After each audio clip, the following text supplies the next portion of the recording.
Welcome back to the Deep Thought Podcast. Today, we're going to be exploring some advice from Alex Hormozi. He's a self-made entrepreneur Mm. and built a business empire like from nothing. So Yeah. he's known for kind of that straight-talking, no-nonsense approach. Yeah. Yeah, no BS. And we're diving into his YouTube video um, called Advice I Wish Someone Gave Me When I Was Broke. I think it's really interesting how he talks about leveling up, not just financially, but in like all areas of life. Yeah. No. So let's unpack his first principle. That's taking radical responsibility. Mm. Hormozi doesn't mince words. He's just like, it's my fault, Yeah. which sounds kind of harsh, but he's making a point about ownership. Right. It's so easy to just blame like everything else around you, like, oh, the economy is bad, or, whatever, for your financial struggles.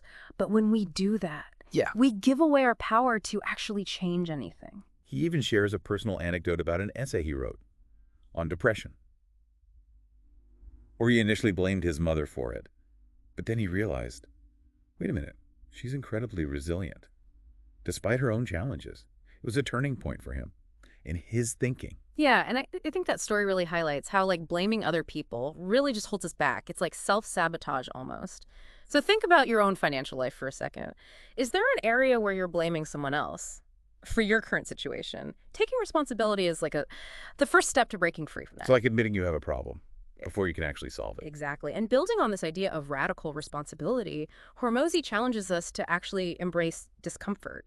He actually advocates for using like negative emotions like anger and pain to fuel your motivation. Interesting. Yeah, he talks about how his desire to not be poor was what fueled his early hustle. It wasn't some like Oh. lofty vision. It was just raw survival instinct. Yeah, he's not saying like wallow in your negativity, but like harness that discomfort. He uses this analogy of a drinking glass, like you force yourself to chug something unpleasant because Mhm. you know there's a reward on the other side. So it's like pushing through a tough workout because you know it'll ultimately benefit your health. You're choosing the short-term pain for long-term gain. Exactly.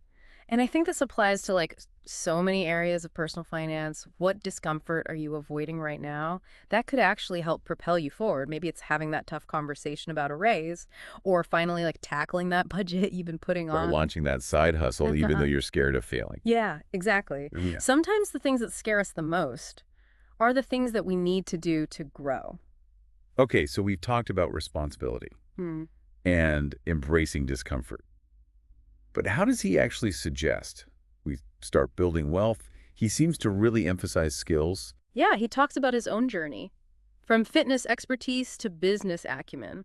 And there's a pattern there. He mastered one level, and that opened doors to the next. He even talks about buying time by like eventually hiring people with the skills that he once struggled to develop. So it's kind of like learn, earn, then delegate. Yeah, that's a great way to put it. Investing in yourself is like the foundation.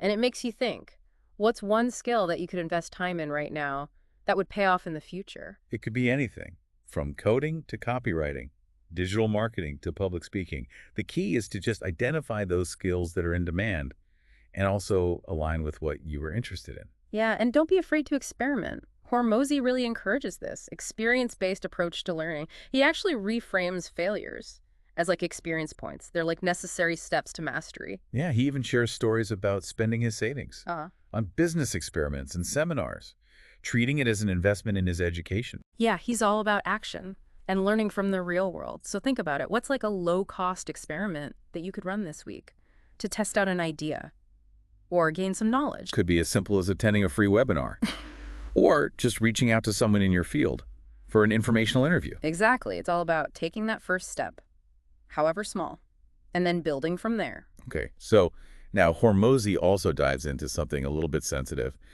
but it's important. It's the social consequences of financial growth. Yeah, he doesn't shy away from the fact that as we evolve financially, our relationships can shift. He introduces this framework. Do your friends increase or decrease your possibility of failure?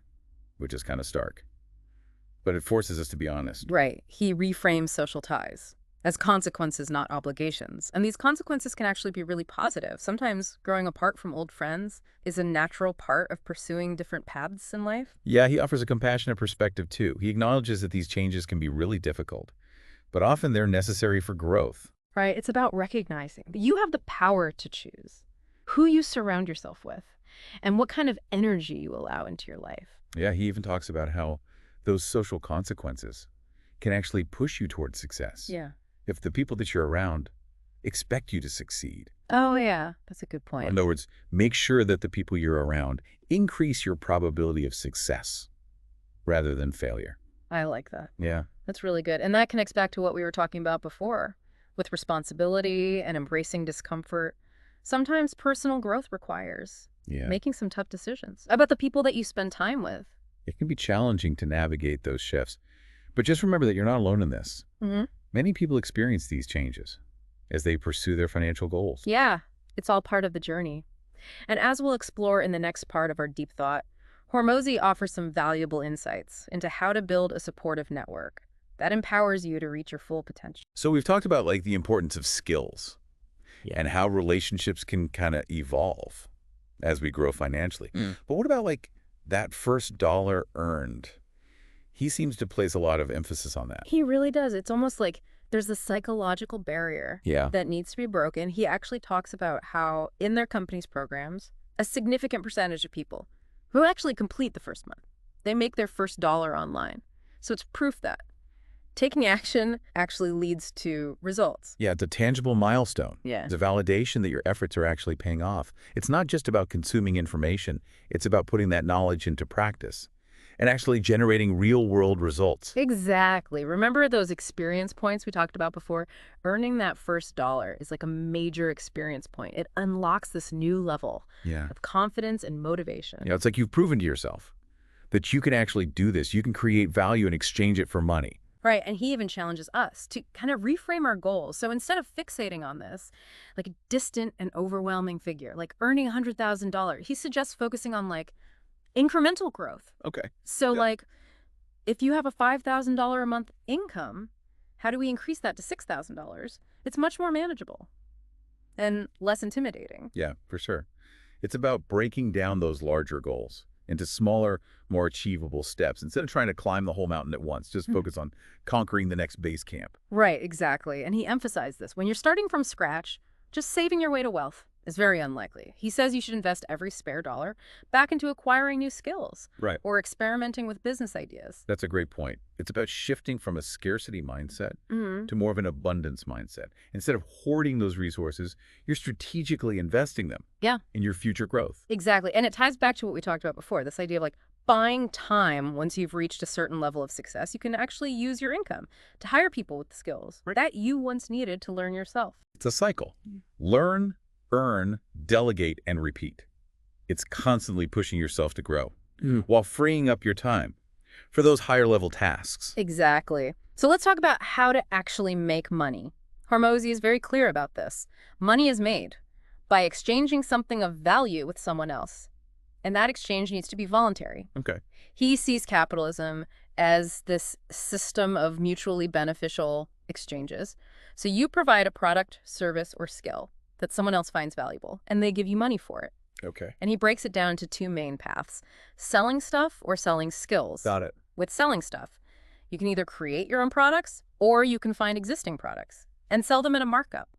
Your value proposition could be convenience, expertise, or a unique selection. You don't have to reinvent the wheel. Right. You can just add value to something that already exists. And he emphasizes that. The first thing you sell doesn't have to be your like final destination.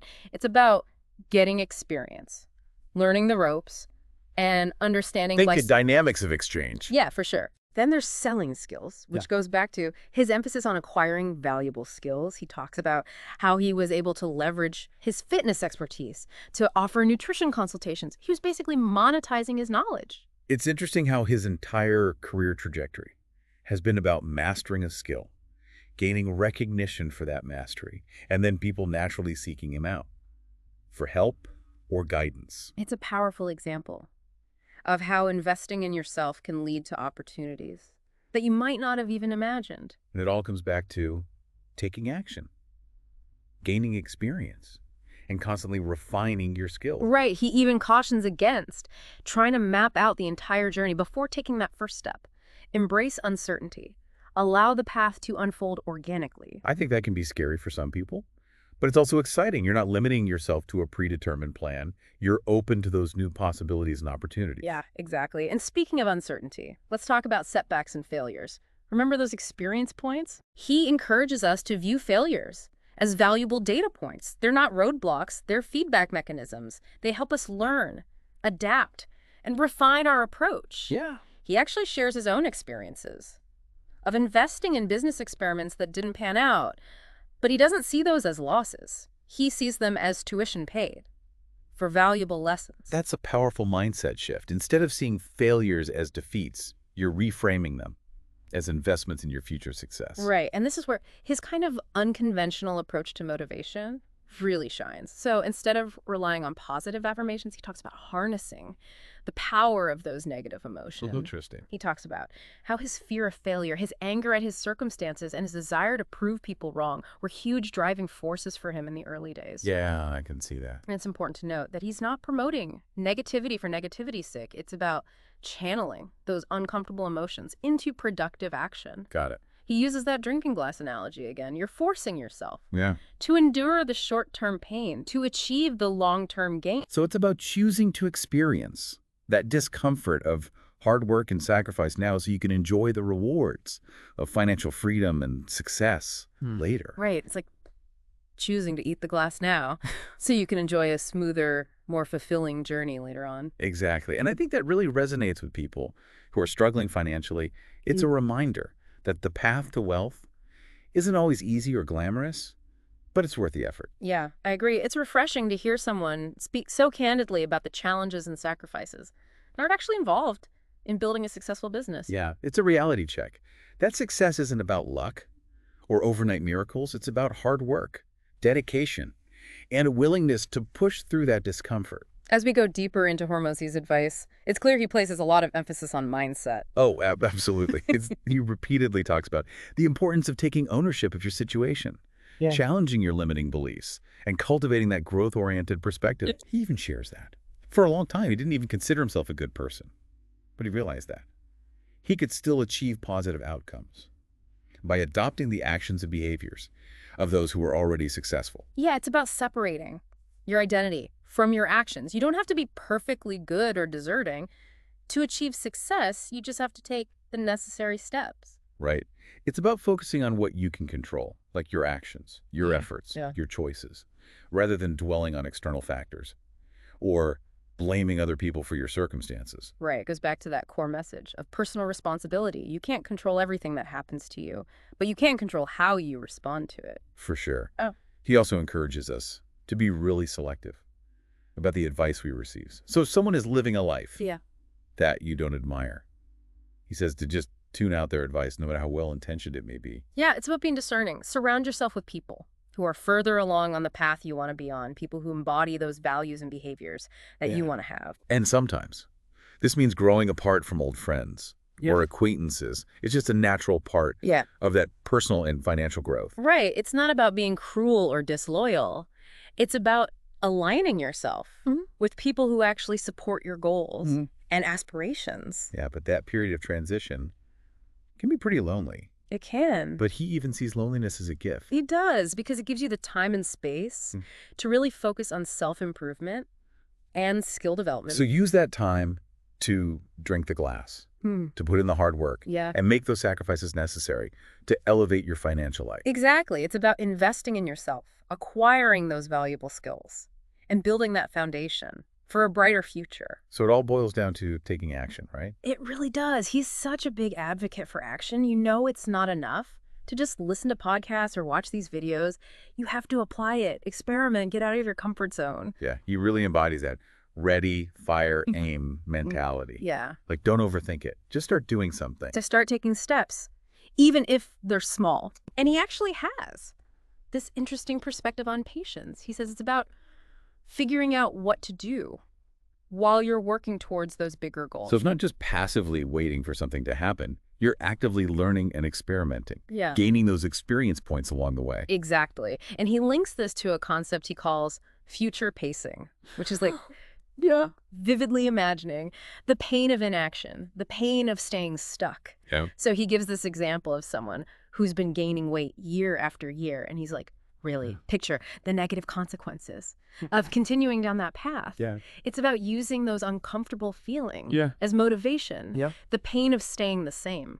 can be way worse than the pain of actually making a change. That's powerful, Right. especially for anyone feeling overwhelmed by their finances. It's not about what you lack, it's about what you can do right now to start making progress. Exactly. And remember, you're not alone. Everyone faces setbacks.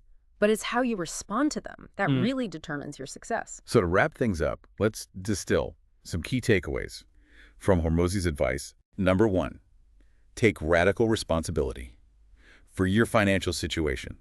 Stop blaming outside things and focus on what you can control. Number 2, use the resources that you have right now to start moving forward. Imperfect action is better than perfect inaction. Number 3, invest in yourself. Acquire those valuable skills and treat every experience, even the failures, as opportunities to learn. Number 4, be mindful of your social circle. Surround yourself with people who support your goals and who are further along on that path that you want to be on. And finally, remember that success is a journey, not a destination. Yeah. There will be ups and downs, but it's about consistently taking action, learning from those mistakes, and never giving up on your dreams. I love that. So what does this all mean for you, the listener? It means you have the power to create the financial future you desire. It's not going to be easy, but it is possible. And it starts with that first step, that first action. So what is it going to be? Thanks for joining us for this deep thought into Alex Hormozi's advice on escaping poverty and building wealth. You can find some links down below with more information about him and the things that we talked about today. And as always, we encourage you to like and subscribe and check out our other podcasts. Until next time, keep learning, keep growing, and keep pushing yourself to reach your full potential.